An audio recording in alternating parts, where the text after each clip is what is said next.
Good morning, ladies and gentlemen. Thank you for attending the fourth and final installment of Comparative Judaism. I'd like to thank Stan Mitchell for initiating the Zoom session today, Joel Servitz for doing the recording, and of course, Al Tridell for organizing this series.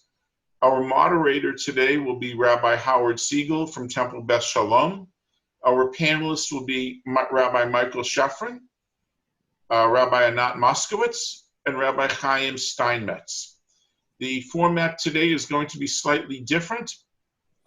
Rabbi Siegel will be moderating the discussion. If there are questions, please use the chat box and address your questions to Rabbi Siegel.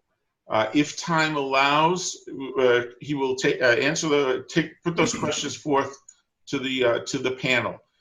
This seminar will run the usual 1 hour. I will ask Rabbi Siegel to keep an eye on the clock on that.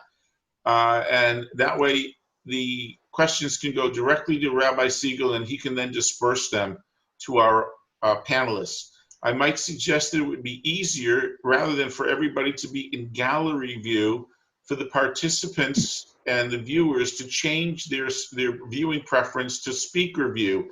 Otherwise, you might have to be bouncing from screen to screen. So with that, I will turn the program over to Rabbi Siegel, and thank you very much, everybody, once again for attending. And thank you, Mike Marshall, for the introduction, and to Al Tridell and all those involved in making this wonderful program possible. I want to also, again, welcome the three participants on the panel, each of whom has made a presentation to you over the past 3 weeks, to Rabbi Chaim Steinmetz, and to Rabbi Michael Shafran, and to Rabbi Anat Moskowitz. I want to begin by, the idea, the concept of this, of course, was to acquaint everybody with perhaps things they didn't know about the various streams in Judaism, or what we refer to commonly as denominations. The denominations are very much divided along ideological lines. People today do not join synagogues or congregations generally for ideological reasons. Their reason for joining or being a part of a community is usually tied very closely to the other people in the synagogue or in the community.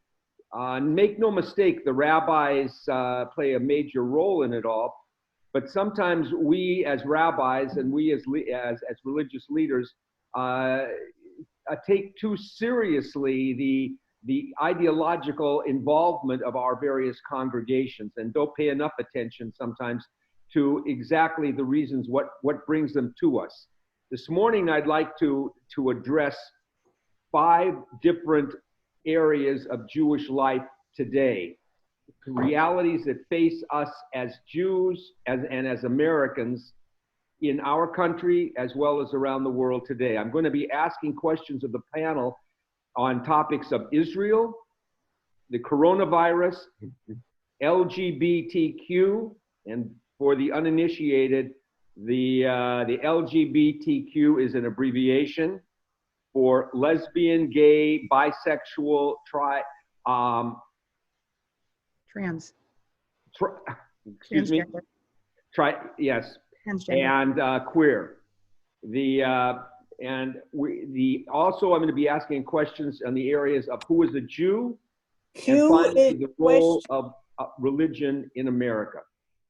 So I'm going to begin with, and we'll go in various different orders in terms of I'm going to ask one question and then ask each of the 3 panelists to address that question from their own perspective. So the first question I want to ask, and I'm going to be beginning with Rabbi Shafran, but the same question, as I said, will be asked of each of the 2 other rabbis as well, is regarding Israel. Israel has served an incredible role in the 20th century, the mid 20th century until now, in terms of shaping the diaspora Jewry. In '67, the Six-Day War brought Jews in America, as well as around the world, out of their cocoons, as it were, or their hiding places, or beneath the radar where we were seeking solace. And it has served an important position of identification, both as Jews and in the fabric of our own politics here in this country. So my question to each of you is, through your education, sermons, and public events you participate in, how do you, in your denominational or stream, approach a Jew's responsibility to the state of Israel? What is a Jew's responsibility to the state of Israel today in light of what your movement has to say? And I'll start with Rabbi Shefrin. Thank you, Rabbi Siegel, and good morning, everyone. You went a different place at the end of that question than I was expecting. What is a Jew's responsibility to Israel? There's a lot of depth. Are there time limits, by the way? I just want to make sure to be conscious and the time limit is reasonable. I'm keeping the line. We'd like to get through the question and answer in maybe 45 minutes and leave time. So I'm going to move it along if I feel you're... Okay, great. You asked for reasonable from rabbis. That's funny. So I want to answer the question, I think, in two ways. One is I want to just speak to the reform movement's impact on Israel, and then two, what I believe personally, I guess our responsibility and as sort of how we roll as a congregation and as a movement.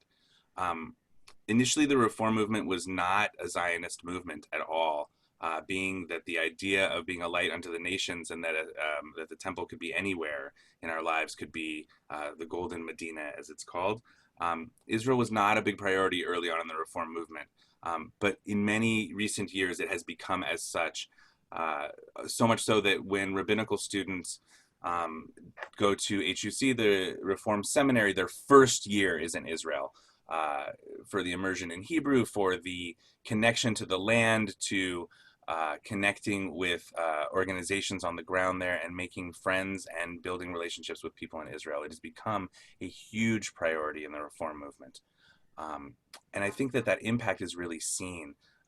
In a recent survey, I know that 4% of the Israeli population, 250,000 people, I believe, are identifying as Reform Jews now. And that was not the case recently, which is a really amazing thing. So if you think about the impact of the progressive movements, conservative reform, what's called progressive Judaism there in general, has been really impacted. And I think in many ways it's shaping a part of the foundation of Israeli Jewish life. And it's a really fascinating thing to consider. Regarding a Jew, I don't want to speak for all Jews. I want to speak about the direct involvement that the URJ, the Union of Reformed Judaism, and the CCAR, Israel should always be on our minds and always be in our hearts and always be a part of the conversation.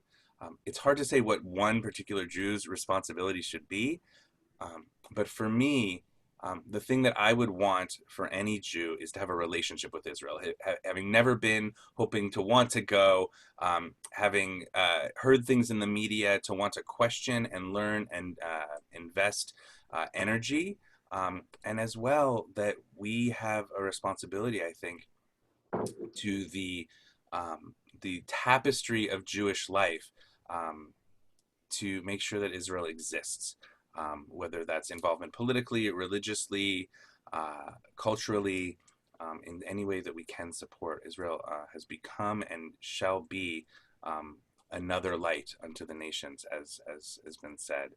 I hope that answers the question. It's sort of, the reform movement has many broad things. So, thank you. Let me ask the same question to Rabbi Moskowitz. So my best explanation was given to me by Harold Kushner at my ordination, where he said there's a little old lady that lives down the street from him, who's very convenient for him to go visit. But instead, he gets on a plane and flies all the way across the country to visit his own mother. And that was his explanation for our connection to Israel. that it is ours. That's why we travel all the way to see it. And we have this visceral connection. I mean, I obviously have it because I'm born in Israel and, you know, my family is there, I have a lot of family there and whatever, but I basically include Israel in every sermon I give and in almost every teaching, because like Rabbi Shafran said, the relationship is the important part for us in Israel. And there are conflicts as conservative Jews in Israel. Obviously, my family still calls me a rabbi reformee because they don't have the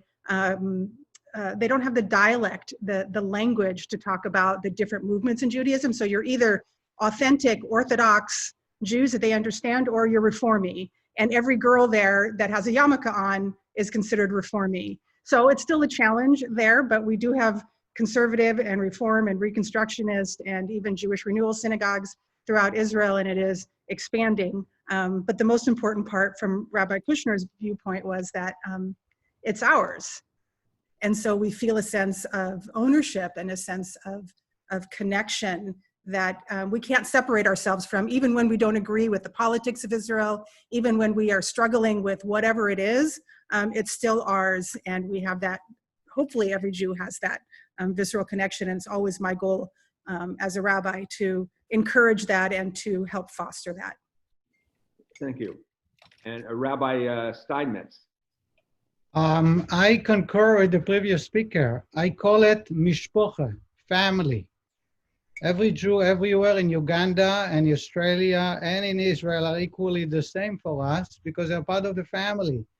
In the early 70s, Chase Bank came out with a slogan, at Chase, you have got a friend.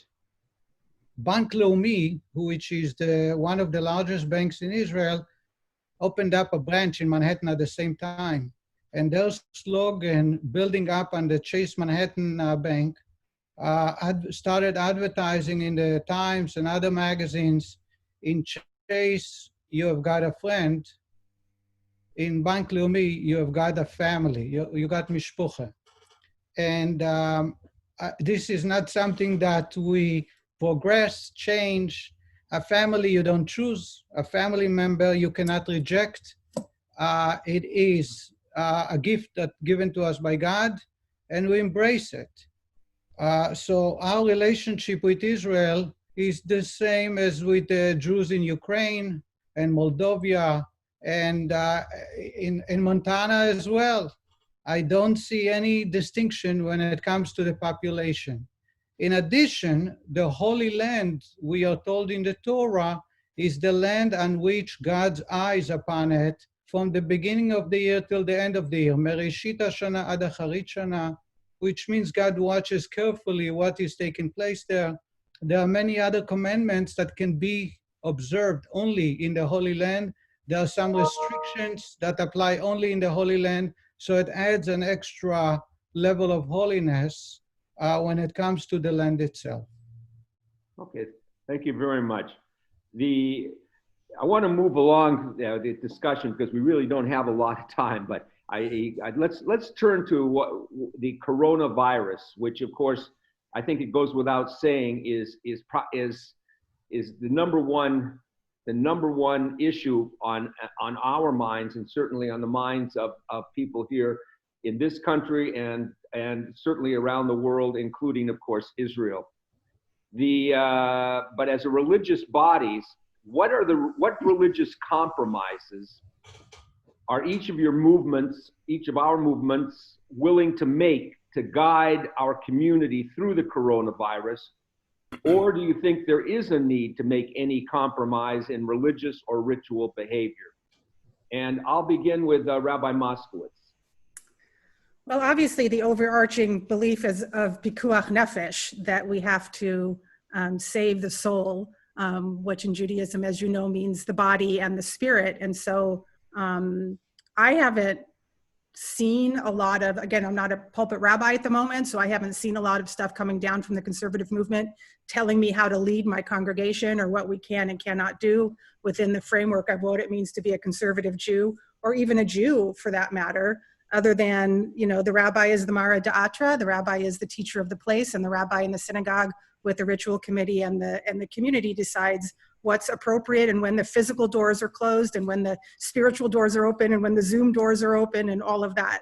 But I would say, according to the concept of pikuach nefesh, that's the most important part of saving the soul, keeping everybody safe and doing what's right for the community. And I haven't heard much from the conservative movement otherwise, other than guidelines on the rabbi taking care of themselves, making sure that they're okay while they're ministering and taking care of others. Well, let me be a little more specific then. There's been a lot of changes with regard to our ritual, to our services. Oh, right. Okay. Ourselves. And some of these. All right, that I can speak to. Yeah, some of these changes. Okay. So the idea of the Zoom service, which everybody has been doing at some level, for a lot of conservative Jews and especially conservative rabbis, we were not allowed to use electricity on Shabbat and the Chagim. And even turning on and turning off and even using electricity or using a PowerPoint presentation or the computer or our phones or everything was completely off limits. And we went from that to having to look at Facebook to get some services or to watch a bar bat mitzvah and whatever. And then what do you do about a minyan also? Like, can you have a virtual minyan? Is there 10 people watching the Zoom? Are they considered a halachic minyan? And it's all it's all a challenge. I mean, I didn't use a computer on Shabbat. I used to, on Friday afternoon, would turn everything off, and that was it. We use electricity on and off, but we don't use social media and computers and phones and things like that. So what the conservative movement has said, and it's also up to the congregation to what they feel is appropriate, but that services can be Zoomed, and that a virtual minyan is acceptable, although I know some colleagues are actually holding services in their sanctuary with just 10 members of the board or whatever, and then Zooming the whole service to everybody else so they at least have the physical 10 people as a minyan in their sanctuary, and then the Zoom and the computer and whatever is done on timers, so the rabbi doesn't have to actually touch anything or do anything, but things go wrong. And every conservative rabbi knows that you have to touch and play with things during services, speakers, and all sorts of things to deal with it. So that's been the challenge, I think, is the electricity, the Zoom minyan. What about a Torah not being in the space when you're reading, you're having people leading services from home when they're reading Torah out of a Chumash? Is that okay? Because they're not actually reading it out of the Torah and we're supposed to read out of the Torah. So these are all questions and things that have been dealt with. And I think every congregation in the conservative movement is dealing with it within certain parameters, but differently. Some are way more liberal and easygoing and don't have a challenge with it. And then some, I have rabbi friends who are conservative rabbis who didn't lead services for the first 4 months at all because they would not make those accommodations of using electricity and the virtual minyan and all that. So it's been a challenge, but everybody seems to have come to some sort of resolution with it. Okay. Rabbi Steinmetz. All right, so I don't know how much time I have. You can stop me anytime you want. I would like to divide it into two aspects. One is directly addressing the question, and the other one is the practical. So speaking from a legal Jewish point of view, the Torah and Halacha gives us clear directions and tells us what to do, when and how. Just like when you have a medical issue that is pressing, you go to a doctor who had studied and practiced and has a lot of experience in that specific field. You don't listen to a yente out the street or someone on social media. The Torah guides us that life of a Jew, a Gentile, a child, an elderly, a terminally ill, they are all equally the same. We must do the utmost to save lives, and therefore there are no compromises, and it doesn't change today or tomorrow.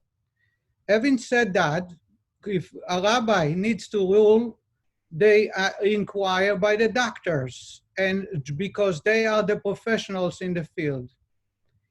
So I cannot tell you what we do. I can just tell you I don't like the word compromise. We did not compromise, not one iota. If we did, I'll be very ashamed of it because I'm very proud of to serve God every day to the utmost. At least I try. I'm not perfect. So during the coronavirus, especially in the first month or 6 weeks, things were all mixed up. So I followed the guidelines of the Torah. I consulted 5 doctors. At least 2 you're supposed to, but because of the seriousness and the fact that everybody says they have no clue and there is no experience of the past, I consulted 5 doctors and I followed the majority of those doctors.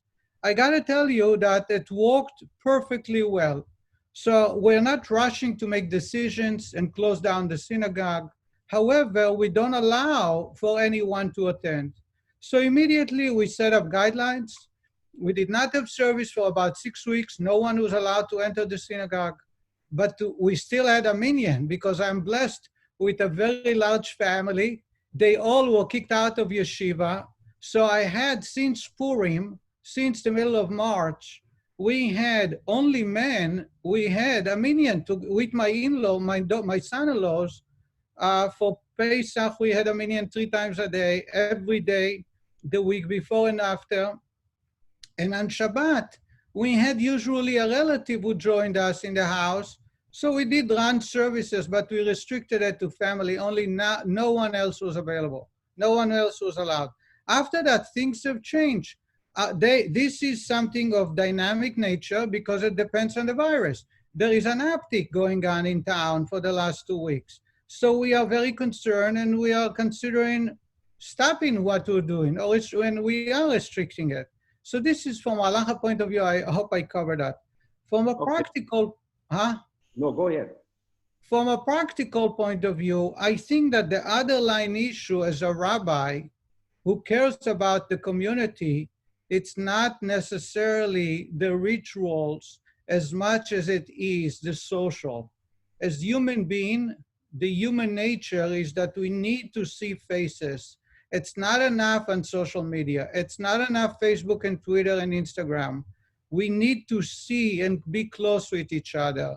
This is a major, major issue that every single person living on the universe today is facing. Some people compromise their health. Some people are sacrificing their health. I believe that there has to be a balance, and I do feel that I have a role to play in this community. Anyone wants to listen to me, I explain and I go through with details, helping them how to mitigate. On one hand, they use the need. It's like social, people don't realize, it's like eating or breathing. You can't stop breathing. You cannot stop from eating. You can restrict yourself. You can eat one type of food and not the other. And therefore, socially, there has to be a limitation and safety check.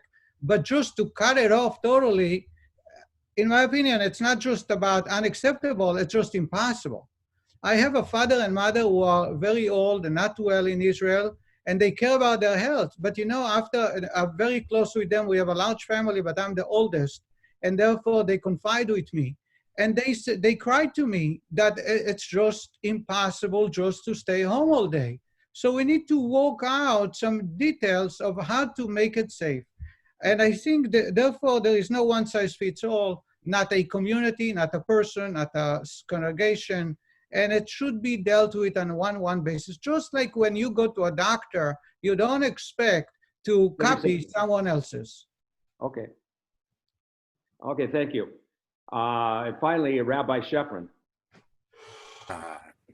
Thank you, and thanks to my colleagues for those fantastic answers. I'm going to try not to repeat, because so much of what is at the core of what they both shared is relevant for our community as well. The first thing I want to address is the reform movement in many ways was uniquely set up already for this shift to things being viral and I don't mean the virus, I mean electronic. We already, with our relationship with Halacha, which also is not a compromising one, we for a long time have been streaming services, for a long time have found ways to engage people online religiously.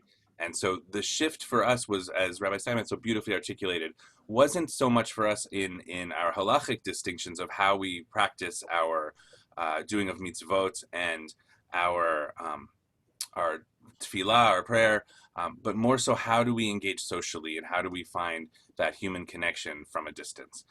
That became the biggest pivot in our movement, and so much so that within days, the Union of Reform Judaism had an entire web page with thousands of ideas and guidelines and suggestions of how to reflect on what will work for each community, to make sure that pikuach nefesh, that the saving of a life, and also that the communal responsibility, the moral communal responsibility that Jewish communities have with internally, as well as in the larger communities in which we all live, were addressed, which was, it made things actually in many ways sort of simple for us in that pivot. But what did pivot a lot was many of the rituals, as was so beautifully talked about how do we deal with things where problems arise, or complications arise, or challenges arise. I've been thinking specifically a lot this week just about, our relationship with funerals and all of the things that we're so used to. Those times when we come together to mourn, whether it's a Shiva Minyan or a graveside, and how different that feels, and how hard that's been for our members and our community. And I've also been thinking about the way that we do mitzvot. I mean, we've been having to figure out, our congregation has been very active in social action and social justice, and some of the ways in which we did those mitzvot, that work of tikkun olam has shifted, and we've had to reinvent and reimagine it without giving up those core values at all, and those core practices at all, how to make them right at the forefront and doable in these current circumstances. The last point I just want to make, I think that one of the things that the URJ has given, the Union of Reform Judaism, and I think that most Reform rabbis, and I would imagine that most rabbis in most movements or unaffiliated would feel this.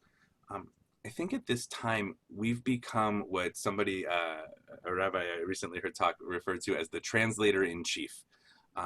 With so much information coming in so many different ways, right? As Rabbi Steinmetz said, we rely on doctors for their advice. As Rabbi Moskowitz talked about, reaching out to colleagues for what are they doing, what are their challenges.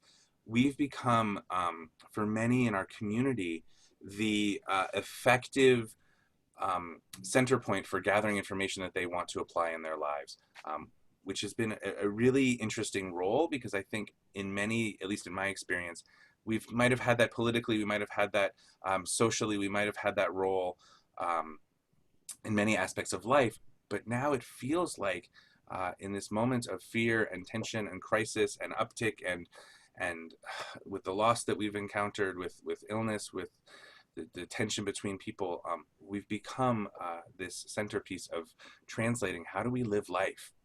Not just the life of mitzvot, not just the life of Jewish Yiddishkeit with relationships with God, but with one another, with those we disagree with those we have differing opinions on, with those that we don't have access to. How do we find the ways to live a full, vibrant life? So it's been very interesting for me personally, when it comes to the impact of the virus, whether it's people of color or people different genders that are being impacted, different social. It's just been a fascinating thing to try to be in the center of that conversation and serve our whole community in that way. Thank you all for addressing, of course, the major threat, as it were, in our lives right now, and certainly the number one concern. But similarly, over this last year, we've seen a tremendous increase in last several years, actually the last several decades, I should say, in individuals finding their place in society. And the LGBTQ community has been really in the forefront of this effort for a number of years, and a lot has been done to accommodate the people who live their lives differently than what we have come to understand as the way that a life should be lived. And certainly our religious life, our religions, be they Judaism or Christianity or Islam, have all weighed in on this issue at an earlier point, in some cases with our own biblical literature, and has created issues for us in terms of being as welcoming as perhaps we should be or should we not be. So with that in mind, the question I want to put to you is, what approach does your movement or does your congregation, your community take to the Jewish LGBTQ community? And can they be fully accepted members of your congregations? And I want to begin with Rabbi Steinmetz. I love the question. Thank you very much. So again, for the sake of time, I would just break it into two. First, from the Torah point of view, halachically, I don't like to use the term religious because we are not religious Jews, we're Jewish. And if you want to know more about that, this is my sermon this Shabbos, is about this topic. Halachically, from the Torah standpoint, any alternative, LGBTQ included, is unacceptable. And there is nothing we can do about it. If I like it or not, it's not going to change. I just want to point out that Torah favors female versus male because a lesbian lifestyle, there is no prohibition in the Torah, as opposed to gay lifestyle for male. But this is the Torah point of view. And it is only about the activity or the behavior. Aside from that, this is my second point. The Torah commands us to love every human being. Ve'ahavta lereacha kamocha, as yourself. It doesn't say ve'ahavta et ha'ish kamocha, et ha'isha kamocha, et ha'yehudi kamocha. The commandment applies to all people at all times, to love a fellow human being, period. Their lifestyle has nothing to do with our relationship. So when we, in our community, we have couples who are gays, we have couples who are lesbians, they feel comfortable.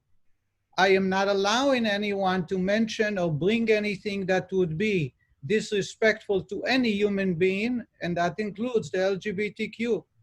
So this is not a discussion because I don't think they come to synagogue to sleep with each other.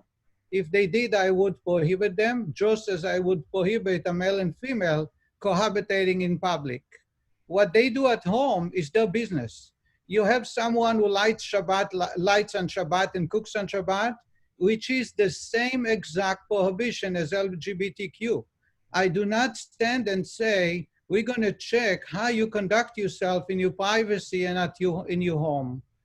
Because we are, as I mentioned, family. We embrace everyone, regardless of what my desire and who I would choose as a family member. It's not my choice.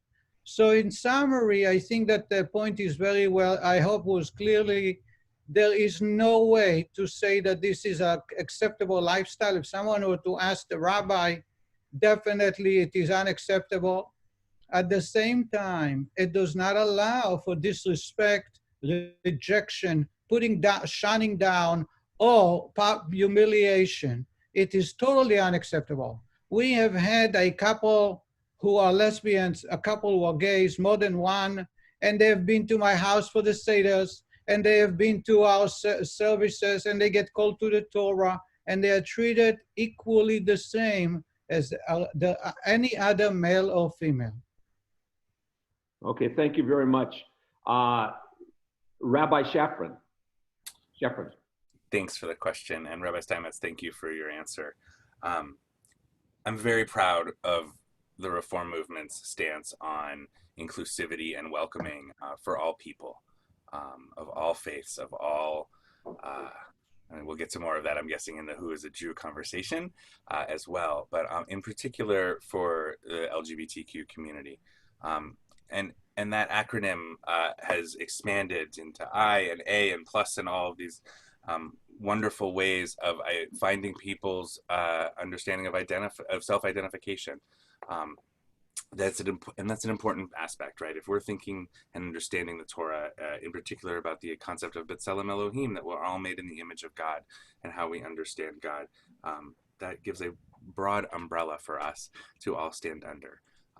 And no matter how we identify in a very binary world, and that's shifting. And in particular, I feel really proud that the Reform movement has worked so hard to bring that to the forefront, because as we understand it, it's a civil rights issue and it's a human rights issue to make sure that all people are included and have equality across the board.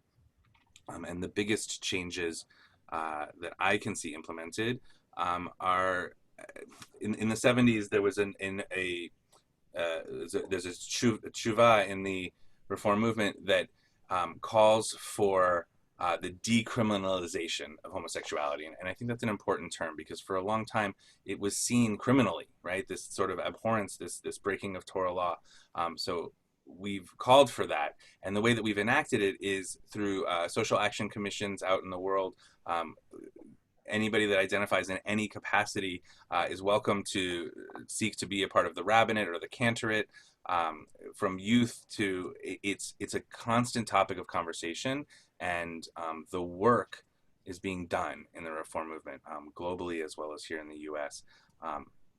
In particular, the work of trans inclusivity has become really, really a big priority amongst the movement and younger people, and I'm really proud of that.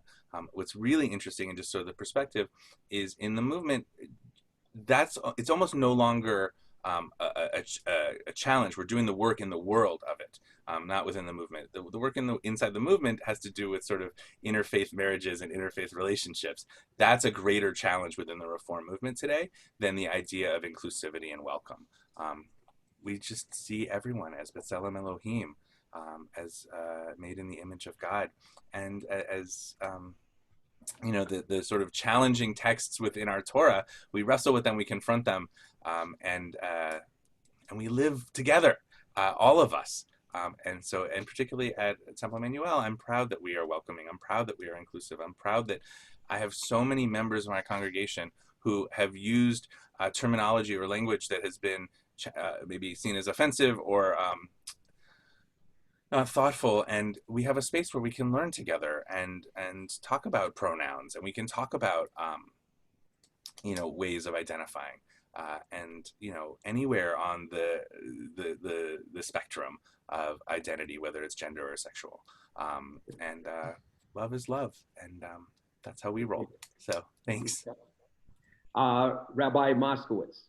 So somewhere in between both of my colleagues is where the conservative movement lies. So the challenge in the conservative movement, as I did in my presentation, is this idea of tradition and change, and this commitment to halacha and the commitment to what is actually said in the Torah, and at the same time acknowledging the realities of modernity and what's happening in the world. So in the 1980s and 90s, the conservative movement started dealing with this, and it even says in the Etz Chaim, at in Leviticus, where it talks about Leviticus 18:22, it says, even though the Torah prohibits male homosexual relations, and the sages understand the Torah to forbid lesbian relations as well, these prohibitions have engendered considerable debate. Conservative movement resolutions call on congregations to welcome gay and lesbian congregants in all congregational activities. And that was in the 90s when the Etz Chaim came out. And then realizing, I was in rabbinical school then, rabbis were not allowed to be ordained if they were out. So they were still ordaining rabbis who were gay and transgender or whatever, but they weren't allowed to be vocal about their actual truth of their lives. And only in 2006 did the conservative movement come out with this huge tshuva, although it was several tshuvot, about what we are accepting as conservative Jews. And they were conflicting. So one said everything is accepted. One said it's up to the synagogues to decide if they are going to be accepting or not, and so on and so forth. In 2012, it's now a blanket statement that we are accepting of this community. But the halachic ramifications of somebody who is transgender, for example, is challenging, especially around conversion and what laws are applicable to that person if they were born male and they transitioned to female, if they were born female and transitioned to male, or if they're now non-binary or part of the IA community, the intersex or asexual community. I mean, it's all up for a light shining on it and debate and discussion, but we are accepting. It's just there are questions around whether, which we'll get into in the conversion part, whether we're snipping and dipping for conversion, or whether it is just dipping because they are female. So there are halachic questions and problems that arise. Like if a child has, like I had in my congregation, a father who transitioned to female, a male who transitioned to female. And then when their child came up for bat mitzvah, who were they the child of, right? Are they the child of, right, of the two mothers now, or the child of the Hebrew name is the original father's name, and all of that. So it's still a challenge for some people, but the conservative movement is accepting people are being ordained who are out as gay and transgender in the same way that the reform movement is accepting of it. It's just now up to the old school people who have had it a certain way for so long, accepting, acknowledging, and then it's just a non-issue. As Rabbi Steinmetz said, we don't ask. What people do in their home is, their business. So all of it is there. Thank you very much. We might have to cut some of the question time down a little, because I do want to get through the last two topics. And the next area of discussion is, who is a Jew? And this, of course, is a hot button issue in a lot of places, in Israel and in America as well. The question is, what defines a person as Jewish in your congregation? One, and two, what is required for conversion in your congregation, and what is necessary for your movement or your congregation to recognize a convert as Jewish? And I'm going to begin with Rabbi Shefrin. Thank you. It's interesting because, as you call it, a hot topic issue in our movement, it's not. Of course, in Israel, it has its ramifications, but the idea of who is a Jew, it's actually quite simple with the Reform movement. It's obtained, status of being a Jewish person is obtained either through birth or conversion. It's really that simple, right? Jewish identity is not determined when someone says, "I'm a Jew." No, that's not how it works. The broad traditional definition of Jewish status applies. The biggest hot topic, as you called it, I would say, is patrilineal descent. The Bible doesn't have a lot of information about maternal versus paternal descent, but we have lots of opportunities where we see that only the father is named, so we might understand that as the father being the one who passes it on, since we don't know anything about the mother. But in 1983, the Central Conference of American Rabbis, the Reform Rabbis Union, adopted a resolution about patrilineal descent, saying that a child of one Jewish parent is really what it's about, even more so than patrilineal descent. One Jewish parent who is raised exclusively as a Jew, or who becomes Jewish through the appropriate public and formal acts, is Jewish. And those acts that they're speaking of, becoming a naming, being brought into the covenant, studying Torah, bar mitzvah, all of these types of things for a child. And the conversion process is conversion process. To answer that directly, I can answer for myself. Different rabbis have different practices. The things that I bring in converting someone is I ask for a year of study and immersion in Jewish life to understand the calendar cycle, some sort of formalized course where someone will be engaging and learning, where there's community involved. For men, we talk about circumcision or hatzafat brit, the drawing of blood, water immersion, appearance before a Beit Din, choosing of a Hebrew name, basically the same things that most that most rabbis will ask for across the world.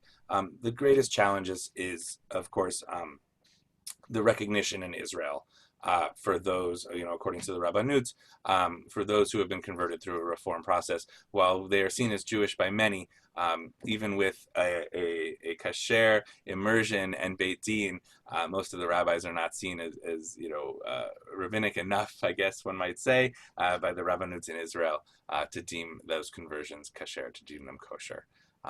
But we welcome all. If you're raised as a Jew, if you're practicing as a Jew, and you've had any of these formal ways, whether it's by birth or by ceremony, you have the rights as a Jew that all other Jews have, and the responsibilities, which is the thing.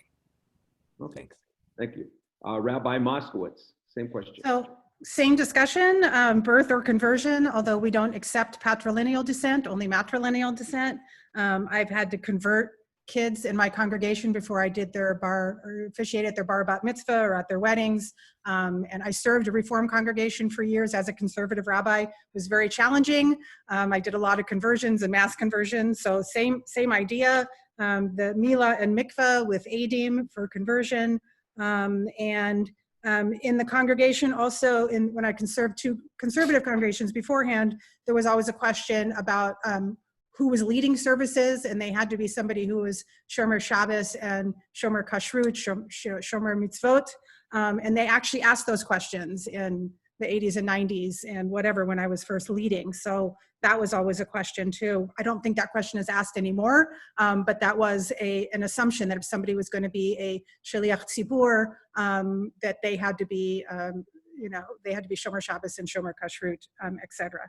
So other than that, same conversation with Michael and Israel, and the same challenges that if I had somebody who was moving to Israel, I often had them do an Orthodox conversion so that there would be no question about their Judaism. Okay, thank you. And Rabbi Steinmetz. So who is a Jew? I take a whole different outlook. The Torah specifically mentions that matrilineal is the deciding factor of who is Jewish in case one of the parents is not. And it's been like that since the time God gave us the Torah. In the book of Leviticus, in the book of Numbers, you would find clearly where God warns the Jewish people that in case their children will veer off and mix with other nations, if the women will marry, if the men will marry non-Jewish women, the children will not be Jewish. This is halacha that stands today.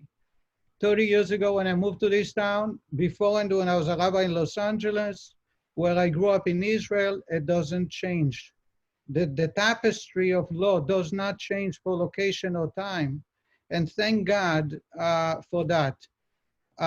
Regarding the other choice, so you have one child who is naturally born, for example, to the Jewish people, his mother is Jewish, and we honor the women by giving them that choice. Father is Jewish, mother is not. If he wants to be part of our family, he needs to be adopted. Adoption is what conversion is all about. And for adoption, in order for the entire Jewish people to agree, there is a rules that's set up by God, accepted by all Jews throughout history. And I stick to it. I'm very proud of it. And I'm here to say to you that despite the challenges of converting, which is an enormous responsibility. In other words, majority of Jewish people do not observe or practice Judaism as much as a convert is required. Because to be adopted, we can be scrupulous and we can have a decision and decide who we want to be part of our family. Therefore, I am inundated, despite all the challenges, I am constantly inundated with requests for conversions. Practically speaking, I shun from conversion because in Judaism, when a rabbi is involved, it is his responsibility and he guarantees that for the rest of his life. So when I have someone moving in from out of town, which we are a transient town and there is always new families, and someone say to me, I converted. And this is a conversion that, in my opinion, the practice of Judaism is questionable. I would pick up the phone to a rabbi. If it was an Orthodox rabbi, I vividly remember several cases, most of the panels, so many, without disrespect, but have moved here in the last 10 years, 15 years. But there are members in our community whose spouse were converted in other states, and they came with a certificate that shows that it was an Orthodox conversion. And just by the way the person conducts himself, you can tell that it wasn't a proper conversion. So I called a few times. I vividly remember a call speaking to a rabbi, asking him how dare did he adopt a family member without following the rules. Maybe many Jews do not agree. He says to me, how dare you talk to me this way? Do you know who my father is? His father was a very notable rabbi. Unfortunately, the son did not follow. So I turned to him and I says, you know, Isaac had a son by the name of Esau, which we read about in this week's portion. I wouldn't rely on Esau's supervision of conversion, right? I'm not saying you're Esau, but we're judging your action. So when I convert people, and it's very, very seldom, only because I just don't feel like taking the responsibility, I tell the person that my name is underlined. If in 10 years he moves, not only to Israel, but if he moves to Miami, and in most cases, they move to New Jersey. We had a convert that converted 2 years ago. He moved to Lakewood, New Jersey, and he needed to represent me. So I would get calls from the Rosh Yeshiva, from the Dean of the Yeshiva where this young boy attended, and he tells me how proud he is. This man is immersed entirely in Jewish tradition. So conversion is a hot button, depends for who. There is always people who want to convert. Are they converting for the right reason? If they do, if they don't, then there is no conversation. If they do, let's see if they know what the right reason is, and let them be exposed to the entirety of Judaism. So regardless of what's going on in Israel, I need to make sure that when I make this certified that this man is part of our family, I need to be able to stand still and tell people, I'm very proud of this man. Thank God there are so many of us, so many of the community members and individuals who really want to convert for the right reason. I also want to add one more thing. 1 minute, please. Okay, I'll do it for less. There is a great discrepancy or a shanda that's taking place where members of the convert community attend other synagogues, and they have to prove themselves by saying, I'm converted. And other people start talking behind their back. It is a sin, albanat panim, to embarrass somebody. And sometimes I hold the rabbis responsible. I turn to rabbis when I have the opportunity and I say, you know, due to the fact that you gave them a shortcut or you allow them to be converted, when they move or visit another community, other people commit a misbehaving by embarrassing those people and saying, oh, you converted, are you a convert? Asking them these kinds of questions which just doesn't make sense, and it is inappropriate. Okay, thank you. I want to remind you, this is a discussion and not a debate, so we're not going to get into any of the rebuttals to anything that any of us have said here. I have one other question I wanted to ask, and can I ask Marshall? Can we extend this 5 minutes? Is that, or do we have to? Oh, sure, no problem, Rabbi. We can do 5 minutes. I'm gonna, in this last question, and then those of you who do have a question, if you'd like to write the question down on the chat and send it to me, we're gonna take questions in that manner for the time that we have remaining. But the last question, it deals with the role of religion in America. And we've just finished going through, well, I don't know if we're finished. At least the vote took place, but the election continues on, and religion did not play just a small role in, and nor has it in recent decades in this country. So the question that I want to ask each of you, and if you could each be as brief as possible, what role do you think religion should play in America in general, and in American politics in particular? And we'll start with Rabbi Moskowitz. Oy vey, what a question. All right, so separation of church and state is a thing in this country. It's supposed to be. It doesn't seem to be anymore. I think the only role religion should play in politics is guiding the individual in their ethical and moral treatment of humanity and of the planet and all of that. And it should not be a statement that is made people should not be voting based on somebody's religion. This whole discussion and argument of abortion and having a religious view on that. I mean, I understand the religious view on that.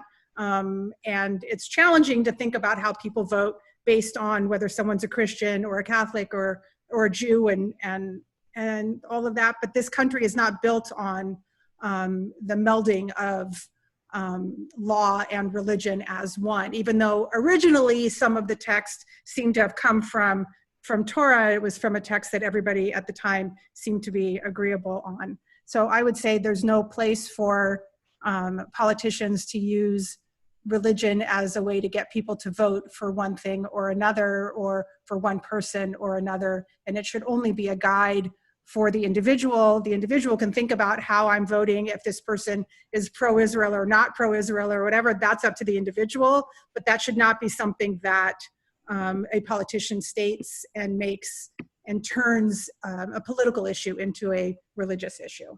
Okay, thank you very much. Rabbi Steinmetz. I'll be very brief. I believe that there is no room for a mix of religion and politics. I also feel, for the sake of Ahavat Israel, the Torah tells us the same as their faces are not alike, so are their minds. You won't have two Jews who agree on the same topic, not even on two topics. We know the famous joke. In our synagogue, we call it a green zone where politics are forbidden from discussion. I do feel that my role is to encourage people to get involved in the political system. My Rebbe, Rabbi Schneerson of blessed memory, constantly encouraged Hasidim. Remember, in Brooklyn, New York, you got to stay in line for about 4 hours before you can vote in the 90s. In Israel, you have to stand for 2.5 hours, and that you dock off your payment. There is no day off work. Yet the Rebbe says that every individual should take it upon himself and realize that every vote counts. So my goal as an emissary of the Rebbe is to encourage people to participate in the system. God forbid I should tell them who to vote or what's my opinion. And I don't allow others as well for the same reason. Okay, thank you. Rabbi Shefrin. My two learned colleagues have absolutely 100% expressed my answer. So I want to add one other additional thought, but I absolutely agree with Rabbi Moskowitz and Rabbi Steinmetz, articulated beautifully. The great challenge that I've experienced in the last few years is the inability for many people to articulate their priorities. When people have political discussions, I feel like we're not hearing the stories, we're not knowing what's challenging to someone individually, and we might vote differently or have a different opinion on an issue. And I feel like for many people in our country, we just can't express it to someone that we know or don't know what those priorities are. What is this, whether it's Israel or abortion, whatever that issue is, it's hard for us to talk about it. I feel like the role of religion and religious institutions in our country is to help us do that, to help us find those moral and ethical choices that we need to put at the tops of our list, whether they're individual or communal or both, which I would hope, and be able to have that conversation from a foundation of something that is useful. And as one of my teachers keeps reminding me, I wish God had a vote and we knew what it was. So that's my Okay. Thought. Thank you very much. I want to take this opportunity to thank the three panelists here, Rabbi Moskowitz, Rabbi Steinmetz, and Rabbi Shefrin, who not only gave their time here this morning, but who have each individually been part of a larger discussions that take place over this past month. And of course, to Al Tridell, who worked to put this whole thing together, to all of you, a hearty Yashar Kochachem. I think this has been a wonderful learning opportunity. Finally, if there are any questions, I don't seem to have any questions in my hopper. What I would, we have in fact reached that bewitching hour. And I think that you probably have questions and thoughts, but I'm going to turn it over to Marshall, and again, thank everyone for this opportunity. Marshall. And I'd like to thank the rabbi for moderating today's discussion. I think that the quality of these discussions has been demonstrated by the fact that we have had absolutely zero drop-off in attendance. In fact, if anything, the attendance has increased from the first session to the last session. Before we close, I'd like to ask Eric Faber, our president of TBS, to say a few words. Thank you, Marshall. On behalf of the Temple Beth Shalom congregation and all of you present here today, I really would like to thank our three panelists, Rabbi Steinmetz, Rabbi Shefrin, and Rabbi Moskowitz, for their very erudite and enlightening discussions. We've really all learned a lot today, and we've discussed some of the key issues facing us. It is really heartwarming to see the congregations together today, because in the light of anti-Semitism, we really need to stick together. So it is wonderful that we're all together. And I think it's also very important, the question was asked about relationship to Israel. It's very important that we strongly support Israel in this day with all the problems arising. I want to stress that we're all Jews, and despite some differences, we all worship Hashem. And whether you are living in Jerusalem, whether you're living in Sarasota or living in Johannesburg, it is the same for all of us. And you could all go to your relative shuls in Johannesburg this weekend, and you'd feel completely at home. So the point was made that we're all Jews, no matter where we come from. And I think that solidarity is extremely important. I'd like to thank Marshall Horwitz for being Master of Ceremonies. He does this so eloquently and so well. He's not wearing his payas today, but we'll excuse him. It's midweek, so that's quite okay. And my thanks to Rabbi Siegel for his excellence in moderating. I think the choice of questions was really good. We've covered a wide range today, and that was really great. Thanks also, finally, to Al Tridell, who's chair of our programming and continuing education program, for setting this all up. It was a unique presentation and really good, and I hope perhaps this will be an annual event. I also want to give credit to Al in another sphere, because he is the facilitator of a local organization known as Dalit, which has brought together 4 communities, 4 congregations within the area, and post-COVID, he hopes to expand this even further. And the mission of Dalit is to build community amongst the Jews of Greater Sarasota through learning, dialogue, and cultural enrichment. And you can see from today how wonderful this is for us all together to discuss topics of interest to us all. So on behalf of Temple Beth Shalom, I thank you all for being present, and thank the panelists and our moderator for a wonderful day, a wonderful morning. Thank you all. Thank you, Eric, for those kind words. So everybody, please be safe. We look forward to seeing you at the next presentations. Please remember that Rabbi Siegel has his course on Tuesdays and Wednesdays available through the Temple Zoom account. So please take advantage of that. Thank you very much, everybody, for attending. Thank you. Okay.